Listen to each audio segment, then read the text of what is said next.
لبيك اللهم لبيك لبيك لا شريك لك لبيك। আল্লাহর নৈকট্য লাভের অন্যতম ইবাদত পবিত্র হজের দিন আজ। লাব্বাইক ধ্বনিতে মুখরিত আরাফাতের ময়দান। নবীজির ভাষায় এই ময়দানে অবস্থানের নামই হজ।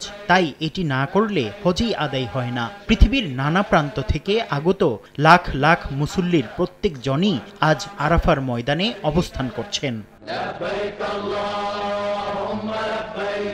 আরাফার দিন এমন এক ঐতিহাসিক দিন যেদিন হযরত আদম আলাইহিসসালাম ও হাওয়া আলাইহিসসালাম আরাফাতের ময়দানে পুনর্মিলিত হয়েছিলেন। আর এই ময়দানেই নবীজি হিজরতের 10ম বছরে উপস্থিত লাখো সাহাবীর সামনে দিয়েছিলেন বিদায় হজের ঐতিহাসিক ভাষণ, যেখানে তুলে ধরেন মানবাধিকার, নারীর অধিকার, জীবন মর্যাদা ও ইসলামী ভ্রাতৃত্বের ঘোষণা।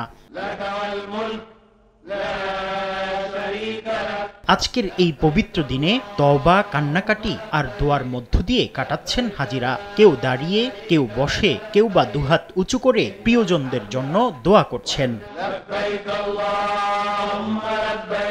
এবছর পবিত্র হজ ঘিরে সৌদি সরকার নিয়েছেন অত্যাধুনিক সব ব্যবস্থা। তীব্র গরম থেকে বাঁচতে কৃত্রিম বৃষ্টির পানি ছিটানো, পান করার জন্য মসজিদে নামিরার পাশে অসংখ্য কলের ব্যবস্থা ও নিরাপত্তা জোরদার সহ কৃত্রিম বুদ্ধিমত্তা ব্যবহার করা হয়েছে। বিশ্বের মানুষের কাছে শান্তির বার্তা পৌঁছে দিতে বাংলাসহ 35টি ভাষায় হজের খুতবার অনুবাদের ব্যবস্থাও করেছে সৌদি সরকার।